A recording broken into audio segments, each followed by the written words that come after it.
Professor, o senhor vai falar sobre a evolução do BIM pós-2008 nos Estados Unidos, hoje aqui no seminário. Como se deu essa evolução?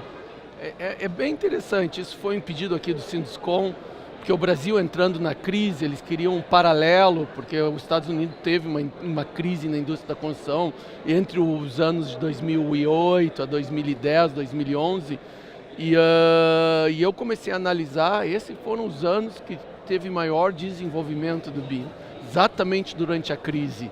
E foi por isso que o Sinduscom me pediu para fazer esse paralelo, porque o Brasil entrando na crise, tentar explicar o paralelo com os Estados Unidos de uma maneira que os empresários, os engenheiros e arquitetos brasileiros entendam que é um momento de investir, que é o momento da crise. E por que investir mais em tempos de crise?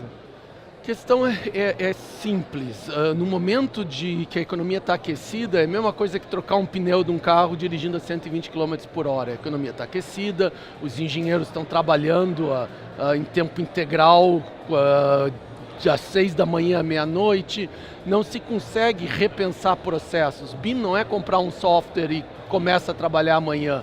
Tem que se repensar todos os processos, como é que se trabalha com os arquitetos, como é que se trabalha com os projetistas, como é que se integra tudo. A empresa tem que mudar, não é simplesmente comprou e começa a usar. Há uma mudança na empresa. E uma mudança na empresa num momento de economia aquecida fica muito difícil.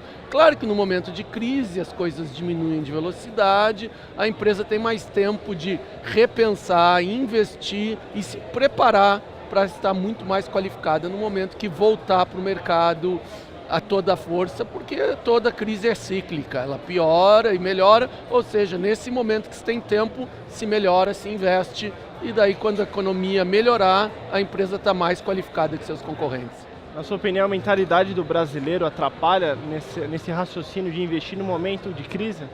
Não, o brasileiro não investe no momento de crise. O momento de crise é o momento que se coloca o funcionário na rua, que se diminui de tamanho a empresa, que se espera quase que hibernando para a economia melhorar. E essa não é a melhor estratégia.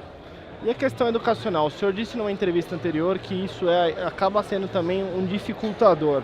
O senhor acredita que a gente está no caminho certo com a busca de uma revisão de grade curricular para a implementação do BIM nas universidades já desde o início? Eu não chamo que o problema do Brasil é currículo.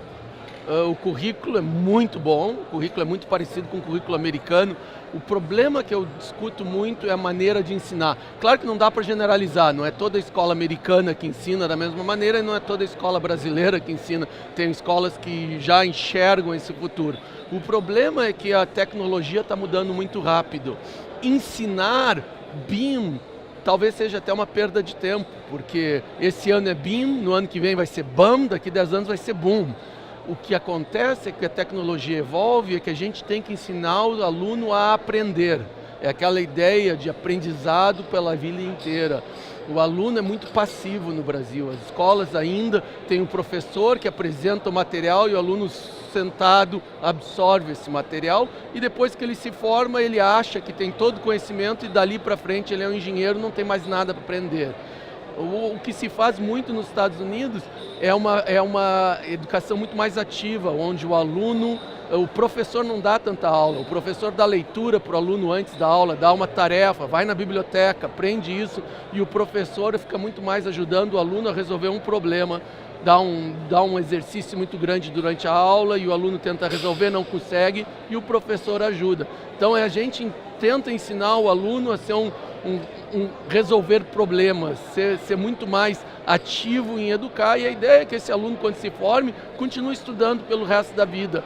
Eu acho que isso ainda não está claro no Brasil, que as pessoas hoje ficam desesperadas, vem aqui no Sinduscom, alguém tem que me ensinar BIM, BIM é importante.